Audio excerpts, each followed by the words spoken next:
Hello friends, नमस्कार। हम पढ़ रहे थे भारत का भूगोल, और भारत के भूगोल के अंदर हम जलवायु का टॉपिक पढ़ रहे थे। एक वीडियो मैंने अच्छे से आपके लिए रिकॉर्ड करके अपलोड कर दिया है। अगर वो वीडियो आपने नहीं देखा है तो पहले उस वीडियो को देखिए और उसके बाद इसको देखिए।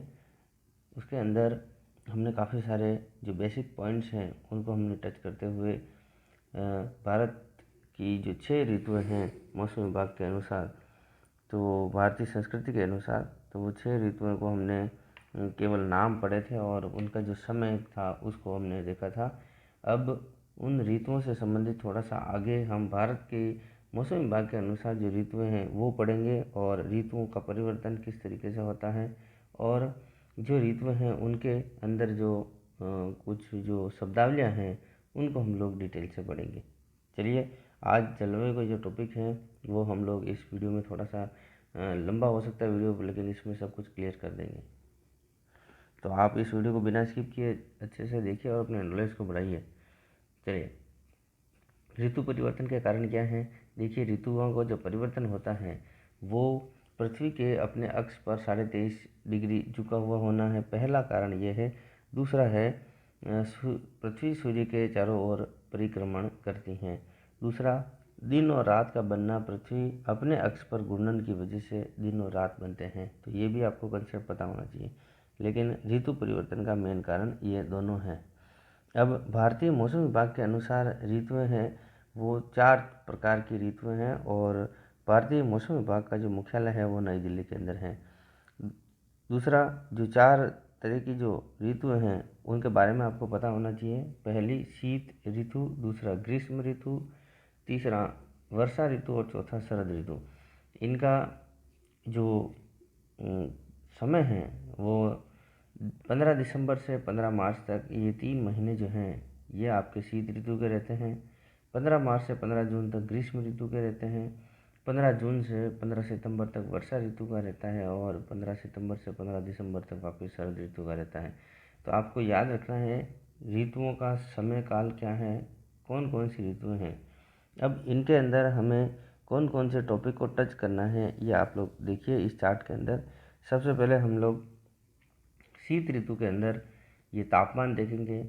उत्तरी पश्चिमी जो भारत में वर्षा होती है वो देखेंगे, शीत लहर देखेंगे, और कोरोमंडल तल पर जो वर्षा होती है उत्तर पूर्वी मानसून से, तो वो आप लोग देखेंगे। दूसरा, ग्रीष्म काल के अंदर हम लोग ग्रीष्म ऋतु में तापमान देखेंगे, कितना तापमान रहता है, कहाँ कहाँ कितना रहता है, लू क्या होती है, मानसून पूर्व वर्षा कहाँ होती है और उसको क्या क्या नामों से जाना जाता है। दूसरा, वर्षा ऋतु के अंदर मानसून क्या है, मानसून की व्याख्या कैसे कर सकते हैं, मानसून की उत्पत्ति कहाँ हुई है, कैसे होती है, भारत में किस किस किस तरह का मानसून आता है, उसकी उत्पत्ति कहाँ कहाँ होती है, ये सारा पढ़ेंगे। फिर मानसून का प्रवेश कहाँ होता है, मानसून की शाखाएं कौन कौन सी हैं, मानसून का प्रकोष्ठ या विस्फोट किसको कहा जाता है, और वर्षा का वितरण किस किस तरीके से होता है। तो ये सारे पॉइंट भी टच करेंगे। उसके बाद शरद ऋतु में मानसून का लौटना, ये टॉपिक पढ़ेंगे, और कार्तिक हीटर क्वार क्या कहलाती हैं। ये सारे के सारे पॉइंट हम लोग टच करते हुए इस वीडियो को पूरा कम्प्लीटली पढ़ लेंगे। तो आपको जो एग्ज़ाम के अंदर ये जितने भी मैंने पॉइंट दिए हैं इन्हीं से क्वेश्चन बनता है, और वो एग्ज़ाम में अच्छे से क्वेश्चन पूछा जाता है। मैंने अपने हैंड रिटन नोट से सब कुछ इस टॉपिक में मैंने क्लियर कर रखा है, आप अच्छे से देखते जाइए।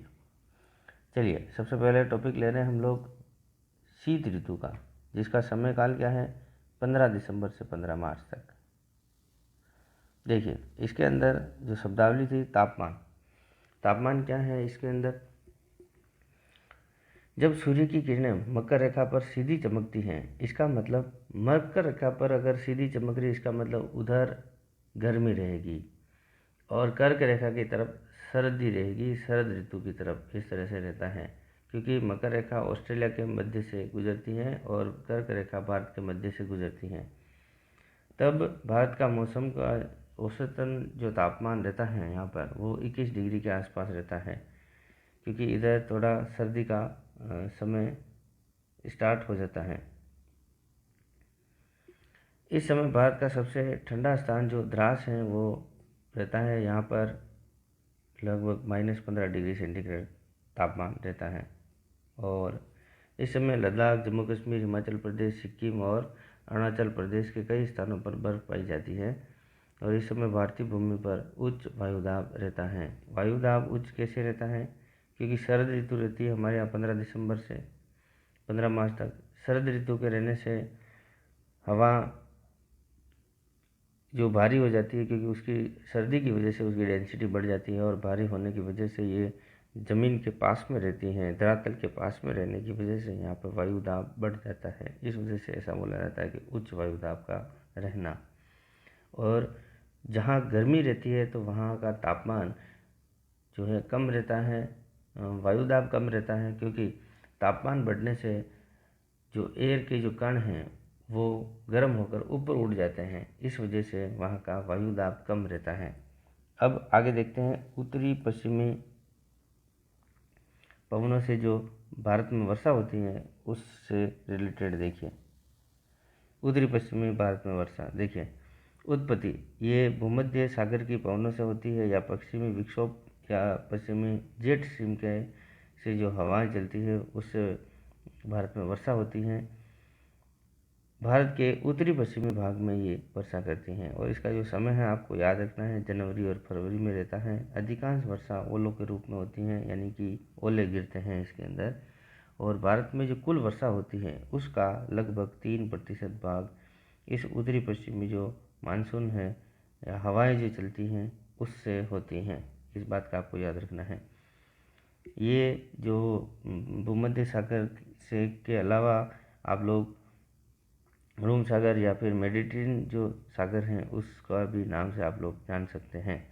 ये जो वर्षा है किस किस फसल के लिए ज़्यादा फायदेमंद है? जैसे रबी की फसल इस टाइम में आपके दिसंबर से लगाकर ये जो मार्च का समय है, इस समय हम लोग रबी की फसल बोते हैं। जैसे गेहूँ है जो आपके नवंबर दिसंबर के अंदर बोया जाता है और मार्च के अंदर कटिंग कर दी जाती है।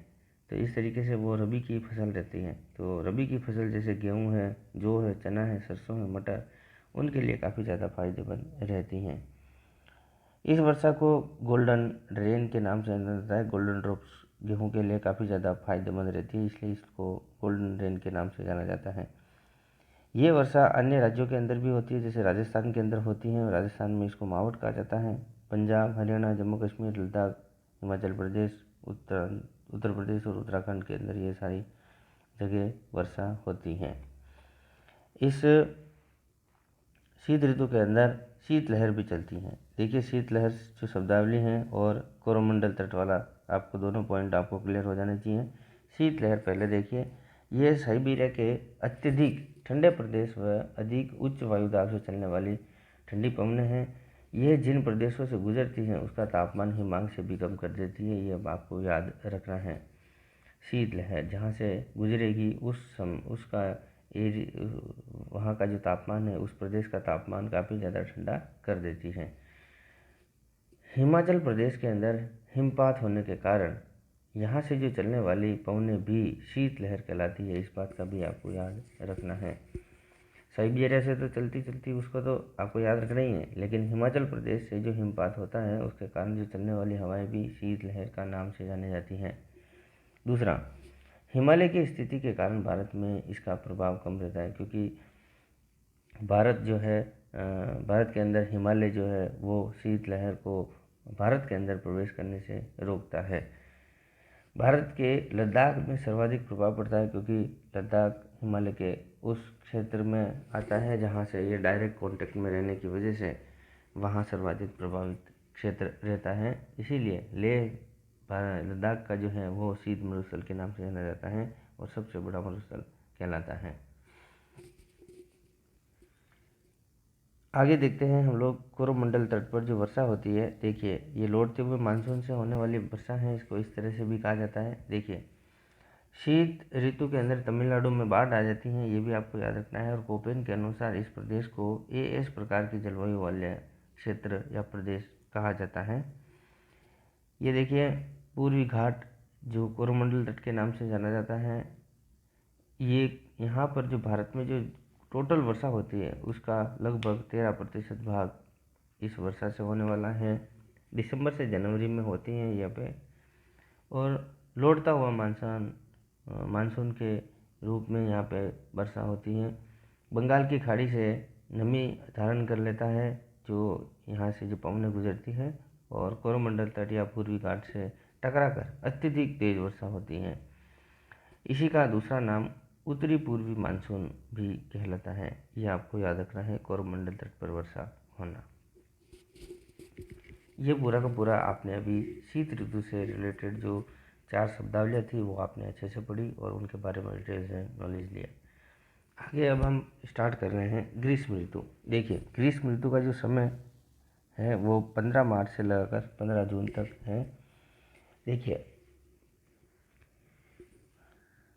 सबसे पहले आपको याद रखना है ग्रीष्म ऋतु का स्टार्टिंग कैसे होता है। और सूर्य का चमकना जब भूमध्य रेखा के ऊपर रहता है 21 मार्च को, तो उस समय भूमध्य रेखा के ऊपर सबसे ज़्यादा गर्मी रहती है। लेकिन जब कर्क रेखा की तरफ बढ़ना स्टार्ट करता है तो उसको बोलते हैं उत्तरायण। सूर्य का उत्तर की तरफ प्रस्थान करना उसको हम उत्तरायण कहते हैं। तो 21 मार्च को भूमध्य रेखा के ऊपर सीधा चमकता है, जबकि 21 जून को, ये जो 3 महीने हैं, इस जून को 21 जून को कर्क रेखा पर सूर्य सीधा चमकता है। इसका मतलब यहाँ का जो भाग है 21 जून का, उस समय कर्क रेखा के आसपास सीधा चमकने से भारत की भूमि का जो है वो तापमान काफ़ी ज़्यादा बढ़ जाता है। तो यहाँ पर तापमान बढ़ जाता है और वायुदाब बहुत ही कम हो जाता है। तो निम्न वायुदाब का केंद्र होने की वजह से भारत के अंदर समुद्र से पवनें चलना स्टार्ट करती हैं। ये हम आगे की तरफ देखते हैं। देखिए, इससे क्या क्या घटनाएं घटती है। 21 जून को सूर्य सीधा चमकता है हमारी कर्क रेखा पर और कर्क रेखा भारत के लगभग मध्य से गुजरती है। भारतीय भूमि पर तापमान बढ़ना शुरू हो जाता है, निम्न वायुदाब का केंद्र बनना स्टार्ट हो जाता है। थार मरुस्थल में भारत का सबसे गर्म स्थान आपको याद रखना है और वो मानसून का गर्त बन जाता है कालांतर में आगे बढ़ते बढ़ते। इसके अंदर ग्रीष्म ऋतु में एक शब्द होता है लू। लू क्या होती है? देखिए, यह एक स्थानीय गर्म, शुष्क, कष्टदायी और धूल भरी पवन होती हैं जो पश्चिम से पूर्व की ओर चलती हैं, पाकिस्तान से भारत में आती हैं। ये आपको याद रखना है। इसकी सर्वाधिक गति जो है दिल्ली से पटना के मध्य होती है, ये आपको याद रखना है। और ये जो चलती हैं इसका समय भी निश्चित होता है, लेकिन आपको याद रखना है मार्च, अप्रैल, मई, जून, ये 4 महीनों में कभी भी चल सकती हैं। लगभग इन्हीं 4 महीने में चलती हैं, लेकिन सर्वाधिक अप्रैल और मई महीनों के अंदर चलती है। और ये काफ़ी ज़्यादा कष्टदायी होती हैं, शुष्क होती हैं और अपने साथ धूल मिट्टी लेकर भी चलती हैं। जहाँ से ये गुजरती हैं, जैसे शीतलहर जहाँ से गुजरती है वहाँ का जो है वो हिमांक से नीचे कर देती है तापमान उस प्रदेश का। उसी तरीके से लू जो है वो तापमान को बढ़ा देती है और तापांतर को कम करती है। इस तरीके से भी आपको याद रखना है। ये जो है लू काफ़ी जन जन को अत्यधिक प्रभावित करती हैं, इससे काफ़ी बीमारियां फैलती हैं, काफ़ी लोग बीमार पड़ जाते हैं लू की चपेट में आने से, और कईयों की तो मौत भी हो जाती है। तराई प्रदेश के मौसम को सुहावना बनाती हैं, जैसे कि उत्तर प्रदेश और बिहार का जो तराई प्रदेश है उसको सुहावना बनाने का कार्य करती हैं। अब नेक्स्ट है मानसून पूर्व की वर्षा। देखिए, कहाँ कहाँ और किस किस क्षेत्र में मानसून पूर्व वर्षा को कहाँ कहाँ कैसा नाम से जाना जाता है। देखिए, मानसून पूर्व वर्षा क्या है। भारतीय भूमि पर मानसून आने से पहले कई स्थानों पर वर्षा होती है। इसे भिन्न भिन्न स्थानों पर भिन्न भिन्न नामों से जाना जाता है। यह कुल जो वर्षा होती है भारत के अंदर उसका 10% भाग होती है मानसून पूर्व की वर्षा। सबसे पहले हम लोग देखते हैं आम्र वर्षा। देखिए, आम्र वर्षा का मतलब ये हो गया पके हुए आमों के लिए ये वर्षा काफ़ी ज़्यादा फायदेमंद रहती है। केरल और कर्नाटक के तटीय प्रदेशों पर यह वर्षा होती है। मार्च अप्रैल महीनों में होने वाली आम पकने के समय होने से इसको आम्र वर्षा के नाम से जाना जाता है। नेक्स्ट है काल बैसाखी। देखिए, काल बैसाखी जो है वो लू व सागरी पवनों के संपर्क से पश्चिमी बंगाल में अत्यधिक तेज वर्षा करने के कारण यह जन धन को काफ़ी ज़्यादा नुकसान पहुंचाने के कारण इसको काल बैसाखी के नाम से जाना जाता है। क्योंकि आपको याद रखना है कि जो बैसाख का जो समय है इस वजह से इसको बैसाखी के नाम से जाना जाता है। नेक्स्ट है बारदोली छोड़ा। ये चाय वर्षा के नाम से जानी जाती है। यह असम राज्य में मानसून पूर्व की वर्षा है, जिससे चाय को लाभ होने के कारण इसको चाय वर्षा भी कहा जाता है। नेक्स्ट कॉफ़ी वर्षा या चेरी ब्लॉसम या फूलों वाली वर्षा, इसका मतलब कर्नाटक में कॉफ़ी प्रदेश है और उसके लिए काफ़ी ज़्यादा फायदेमंद होने की वजह से ये कॉफ़ी वर्षा के नाम से जानी जाती है। आगे देखते हैं हम नॉर्वेस्टर। देखिए नॉर्वेस्टर ये पूर्वी भारत के अंदर होने वाली वर्षा है। यह छोटा नागपुर पठार जो है झारखंड में, वहाँ काफ़ी ज़्यादा इसकी मात्रा बढ़ती है यहाँ पर, और ये मानसून पूर्व की वर्षा है। देखिए एक भारत का नक्शा देखिए और उसके अंदर सभी जो स्थानों पर होने वाली वर्षा के बारे में देखिए। ये राजस्थान के अंदर दोगड़ा के नाम से जानी जाती है मानसून पूर्व की वर्षा। आपके केरल और कर्नाटक में आम्र वर्षा के नाम से जानी जाती है। कर्नाटक में कॉफ़ी वर्षा के नाम से जानी जाती है। पूर्वी भारत के अंदर ये नॉर्वेस्टर के नाम से जानी जाती है। पश्चिम बंगाल के अंदर काल बैसाखी के नाम से जानी जाती है, और असम के अंदर बारदोली छोड़ा के नाम से जाने जाने वाली ये चाय को लाभ पहुंचाती हैं, इसलिए इसको बारदोली छोड़ा के नाम से जाना जाता है यहाँ पर। तो ये भी आपको याद रखना है।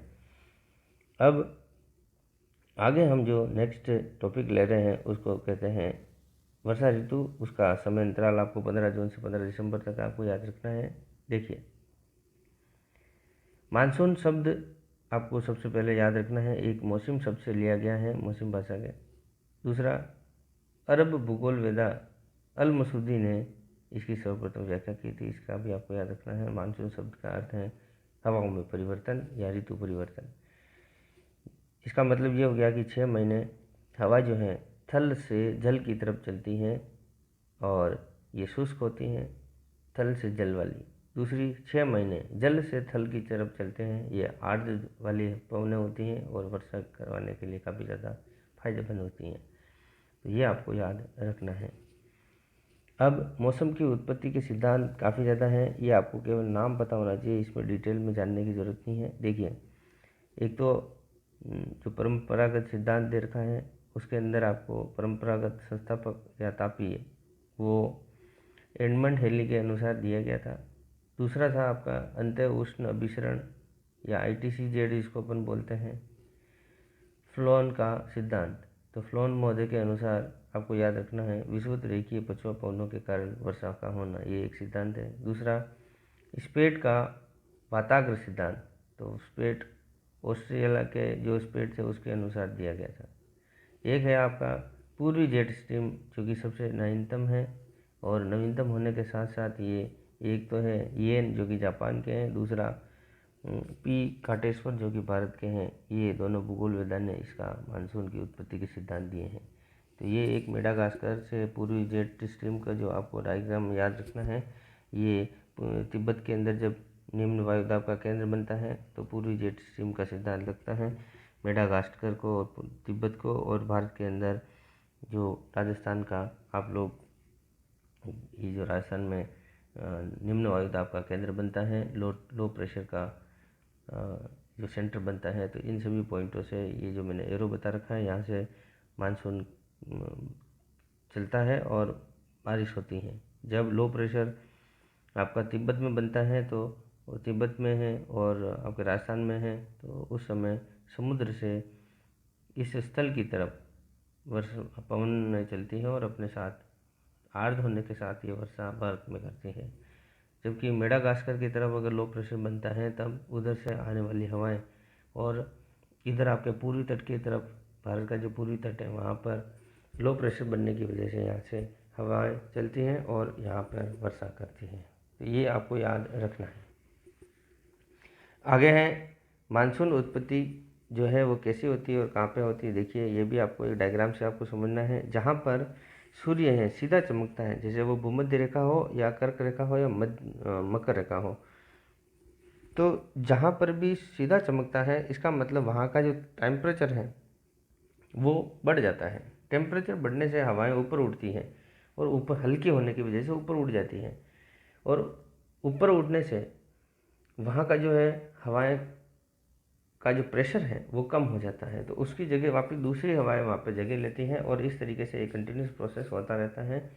और ठंडी हवाएं यानी कि मेरा कहने का मतलब जहाँ पर तापमान कम होगा वहाँ वायुदाब कम होगा और वहाँ वायुदाब कम होने की वजह से दूसरी स्थान से वहाँ वायुदाब आने की कोशिश करेगा, यानी कि वायु का जो चलना है वो निम्न वायुदाब से उच्च वायुदाब की तरफ ही चलना होता है। तो ये आपको याद रखना है। इस तरीके से जो लो प्रेशर है वहाँ से हाई प्रेशर की तरफ, मतलब हाई प्रेशर से लो प्रेशर की तरफ आपका वायु का चलना होता है और ये अपने साथ आर्द्रता लेकर चलती हैं और उस क्षेत्र में वर्षा करवाती हैं। देखिए, अब हम आगे इसको ITCZ को भी पूरा हम लोग समझते हैं और फेरल जो भूगोल वेदा थे फेरल महोदय, उसके अनुसार कौन कौन सा सिद्धांत दिया वो आपको याद रखना है। देखिए, दक्षिण पश्चिमी मानसून किस तरीके से बनता है। फेरल महोदय का पहले तो आपको याद रखना है, फेरल महोदय ने कोरियोशील जो एक बल दिया था उसके अनुसार यहाँ पर जो हवा है वो इस तरीके से मुड़ना किस तरीके से है वो आपको देखना है। देखिए, फेरल महोदय ने एक नियम दिया था। देखिए, उत्तरी गोलार्ध के अंदर अगर आप उत्तरी गोलार्ध में अगर आप खड़े हैं और आप पवन आने की जो पवन आ रही है उसकी तरफ अगर पीठ करके खड़े हो जाते हैं तो आपका जो पवन जब आ रही है तो उसमें आपका जो दायां हाथ की तरफ पवन का अगर मुड़ जाना है और अगर आप दक्षिण गोलार्ध में खड़े हैं और आप के जो बाएं हाथ है उस तरफ अगर पवन का मुड़ना है तो वो जो मुड़ने का जो कारण है वो किस वजह से है, तो आपको याद रखना है कोरियोशील बल के अनुसार है। यह पृथ्वी के घूर्णन के कारण उत्पन्न होता है। तो इस तरीके से आपको याद रखना है। अब इसके अंदर होता क्या है, जो आप देखिए कि सागरीय प्रदेश से आने वाली 8 पवनें हैं ये। दूसरा, ITCZ के गंगा मैदान, ये जब भूमध्य रेखा से ऊपर की तरफ सूर्य जब बढ़ता है तो 21 जून को ITCZ हमारे कर्क रेखा पर स्थापित हो जाता है। यह बात आपको याद रखनी है। तो गंगा का मैदान वो ITCZ का केंद्र बनता है। तो स्थापित होने के कारण निम्न वायुदाब इस क्षेत्र की तरफ गंगा के मैदान में स्थापित हो जाता है, जिससे दक्षिणी गोलार्ध की व्यापारिक पवनें भूमध्य रेखा को पार करके फेरल के नियम के अनुसार कोरियोशील बल से प्रभावित होकर दाएं हाथ की तरफ मुड़कर भारत में दक्षिणी पश्चिमी भाग में प्रवेश करती हैं। इसलिए इसे दक्षिणी पश्चिमी मानसून के नाम से जाना जाता है। यह एक पर्वतीय वर्षा है। देखिए, ये मैं एक बार फिर से आपको क्लियर कर देता हूँ। देखिए, ये आपकी भूमध्य रेखा है, क्योंकि भूमध्य रेखा कोरियोशील प्रभाव के अनुसार आपको याद रखना है ये जो केंद्र हैं, मैंने अभी आपको बताया दक्षिणी गोलार्ध के अंदर, अभी मैंने बताया दक्षिणी गोलार्ध के अंदर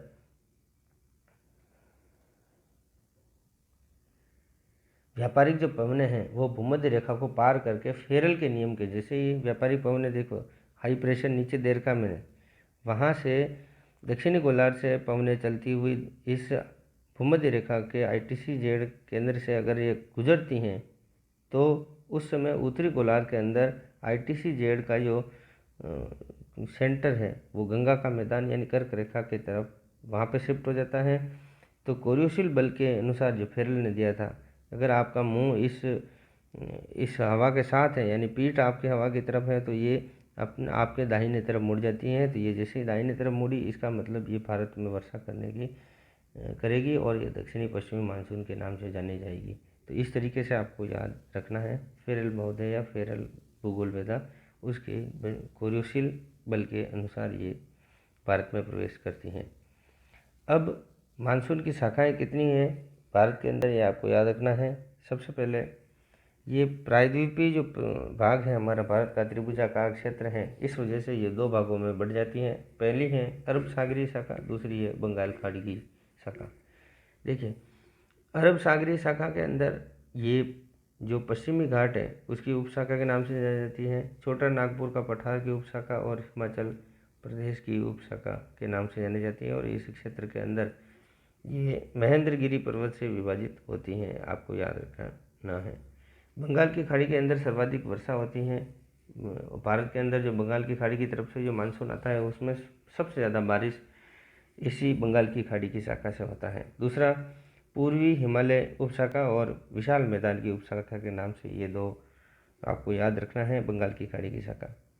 मानसून का जो प्रवेश है वो दक्षिणी पश्चिमी मानसून का भारत की ये मुख्य भूमि पर सबसे पहले 1 जून को या जून के पहले वीक में ये केरल के मालाबार तट से मानसून का प्रवेश होता है। जबकि भारत में, ये तो मैंने मुख्य भूमि वाली बात करी थी, लेकिन जब भारत की बात करेंगे तो भारत का जो है अंडमान निकोबार द्वीप समूह है, वहाँ पर 22 से 25 मई को ये प्रवेश करता है। इस तरीके से आपको याद रखना है।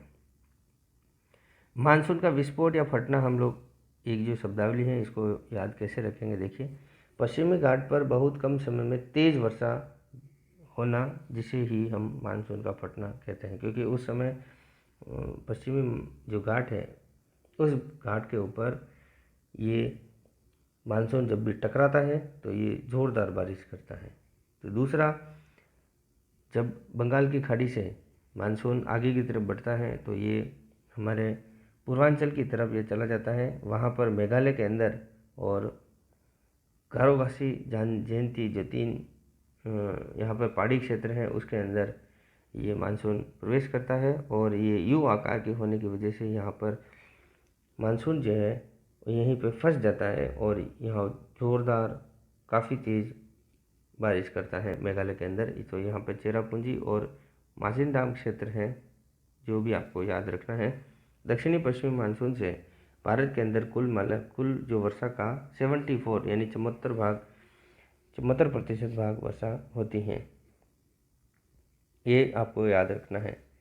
बंगाल की खाड़ी से जो होने वाली वर्षा है वो सबसे ज़्यादा बारिश करती है भारत के अंदर, ये आपको याद रखना है। गारो खासी जयंतियाँ और ये मेघालय में काफ़ी ज़्यादा, और यहाँ पर 15 से 20 दिन तक ज़ोरदार बारिश होती है।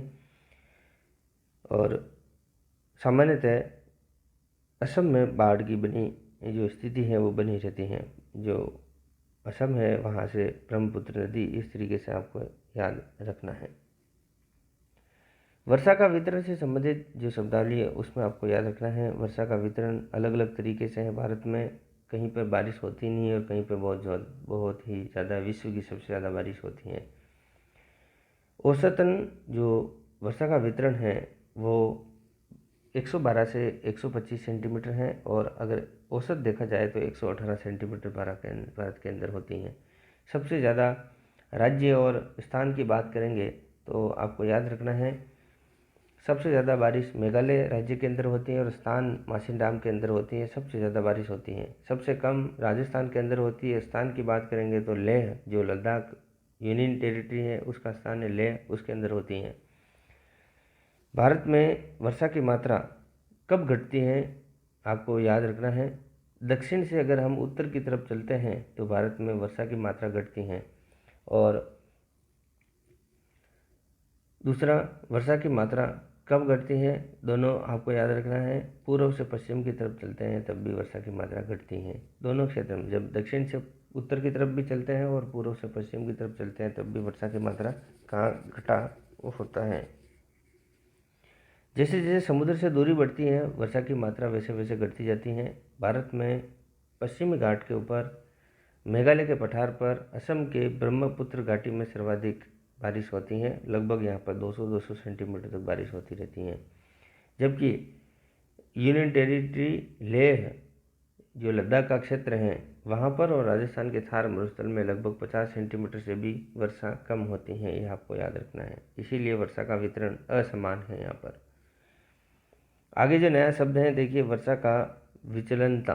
वर्षा की जो विचलनता है इसका मतलब यहाँ पे देखिए, जहाँ वर्षा अधिक होती है वहाँ वर्षा का विचलन जो है वो कम होता है, जबकि जहाँ कम वर्षा होती है वहाँ वर्षा की विचलनता अधिक होती है।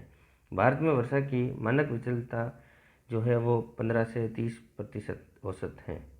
जैसे वर्षा की विचलनता सर्वाधिक कहाँ पे है, राजस्थान में और लेह के अंदर, क्योंकि यहाँ पे वर्षा होती ही नहीं, बहुत कम वर्षा होती है। इस वजह से वर्षा की विचलनता सबसे अधिक इसी क्षेत्र में होगी। और वर्षा की विचलनता न्यूनतम कहाँ होगी, जहाँ सबसे ज़्यादा बारिश होगी, जैसे मेघालय राज्य के अंदर है मौसिनराम में, यहाँ पे वर्षा की विचलनता न्यूनतम होगी।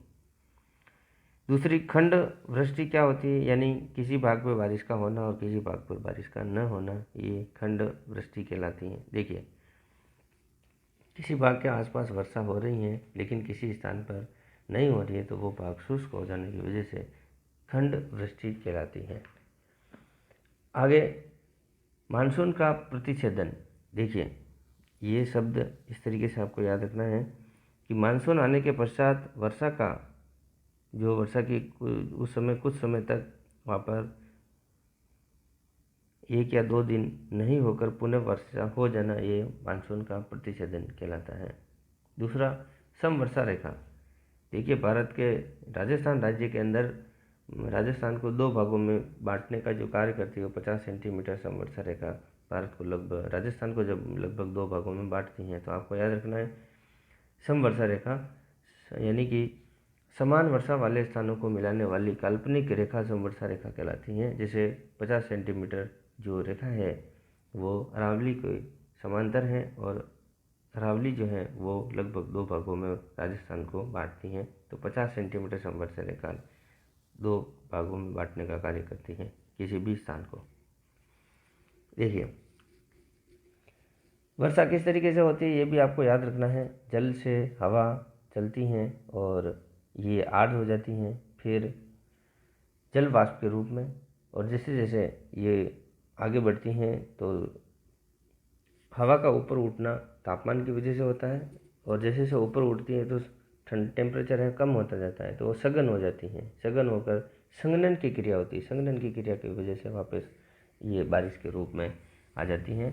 तो ओवरऑल कैलोरी का लेना और ओवरऑल कैलोरी का मुक्त करना, यानी कि जब ये जल से जल ले लेती हैं तो ये ऊपर उठती हैं तापमान से और वाष्पीकरण की वजह से ये 680 कैलोरी का ऊर्जा इसके साथ आ जाती हैं। और जब बारिश हो जाती हैं तो ये संघनन की क्रिया होती है, यहाँ ठंडी होकर फिर ये बारिश के रूप में नीचे गिरती हैं। तो ये 680 जो कैलोरी ली थी वो उसने वापस मुक्त करने का कार्य करती हैं। तो ये ओवरऑल इसके अंदर 680 कैलोरी ऊर्जा रहती हैं। तो ऊर्जा जो है इस तरीके से एक लूप की तरह चलती रहती है, सर्कुलेशन के रूप में चलती रहती है। अब वर्षा के प्रकार आपको याद रखना है। देखिए 3 तरीके से वर्षा के प्रकार हैं। जैसे एक तो है समवहनीय वर्षा, दूसरा पर्वतीय वर्षा और तीसरा चक्रवाती वर्षा। 3 प्रकार की वर्षा होती है, जबकि भारत के अंदर सर्वाधिक वर्षा पर्वतीय वर्षा होती है और पर्वतीय वर्षा के रूप में जानी जाती हैं। समवहनीय बहना ये वर्षा जो है आपको याद रखना है, ये भूमध्य रेखीय प्रदेश में हमेशा 2 से 4 बजे के बीच में जो वर्षा होती है रहती है, हमेशा होती है भूमध्य रेखा के ऊपर, तो वो समवहनीय वर्षा के नाम से जानी जाती है। तो भारत के अंदर भूमध्य रेखा भारत के दक्षिण में पड़ती है तो यहाँ पर समवहनीय वर्षा होने का कोई कारण ही नहीं बनता। तो यहाँ पर इस तरीके से रोजाना कोई बारिश होती नहीं है। पर्वतीय वर्षा के बारे में देखते हैं। ये हवा ऊंचे भागों से टकराकर ऊपर उठती हैं और संघनन की क्रिया कर कर वहाँ पर वर्षा करती है। ये मैंने आपको पहले एक सर्कल के रूप में इस तरीके से देखा है था, आपको याद रखना है। नेक्स्ट चक्रवातीय वर्षा। देखिए चक्रवातीय वर्षा किस तरीके से होती है। जब गर्म व ठंडे स्वभाव वाली पवनें मिल जाए तो गर्म पवन जो है ठंडी पवन को आर्द्र बन जाती है और ये यहाँ से चक्रवातीय वर्षा स्टार्ट हो जाती है। तो ये आपको याद रखना है। आर्द्र पवनें, देखिए ये पवन जिसके पास नमी होती है आर्द्र होती है उसको हम लोग आर्द्र पवन कहते हैं। शुष्क पवन वह पवन जिसके पास नमी नहीं होती है, इस वजह से उसको शुष्क कहते हैं, तो वो पवन शुष्क पवन कहलाती है। देखिए ओसांग क्या कहलाता है। तापमान का वह बिंदु जहाँ हवा संतृप्त होती है, जैसे 15 डिग्री, ये जो अलग अलग जो पॉइंट दे रखे 15 डिग्री 18 डिग्री 5 डिग्री या -1 डिग्री, तो ये इस तरह के जो पॉइंट होते हैं वहाँ, यानी वह बिंदु जहाँ हवा संतृप्त होती है उसको हम लोग ओसांग बिंदु कहते हैं। हिमांक क्या कहलाता है। हिमांक का मतलब 0 डिग्री सेंटीग्रेड। अब हमने इतनी सारी वर्षा पड़ी थी, जैसे उत्तरी भारत में वर्षा पड़ी थी, मानसून पूर्व वर्षा पड़ी थी, लौटते मानसून से वर्षा पड़ी, वो दक्षिणी पश्चिम मानसून से वर्षा पड़ी। इसकी मात्रा कितनी कितनी भारत के अंदर होती हैं वो आपको याद रखना है। जैसे उत्तरी भारत में जो वर्षा होती है वो उससे होने वाली वर्षा भारत में 3% है। मानसून पूर्व की वर्षा से 10% वर्षा होती है। लौटते हुए मानसून से वर्षा 13% होती है और दक्षिणी पश्चिमी मानसून से 74 यानी 74% आपके भारत में वर्षा होती है। तो ये वर्षा का वितरण आपको याद रखना है, किसकी किसकी कितना भागीदारी होती है। सबसे ज़्यादा आपका दक्षिणी पश्चिमी और बंगाल की खाड़ी वाली शाखा से सबसे ज़्यादा बारिश होती है, ये भी आपको याद रखना है।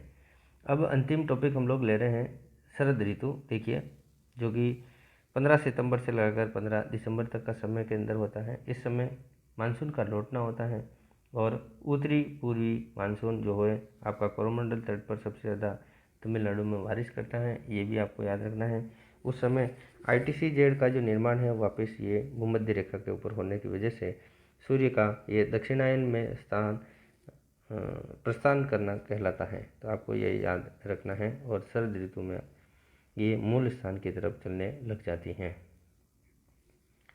तो ये डायग्राम से आप लोग देखिए। नेक्स्ट है कार्तिक हीट या क्वार की उमस या अक्टूबर की गर्मी। आपको याद रखना है, उमस पड़ती है यानी कि अपने शरीर के ऊपर पसीने का नहीं सूखना, चिपचिपा रहना, ये इस तरीके से जो कहलाता है ये कार्तिक हीट या क्वार की उमस कहलाती हैं।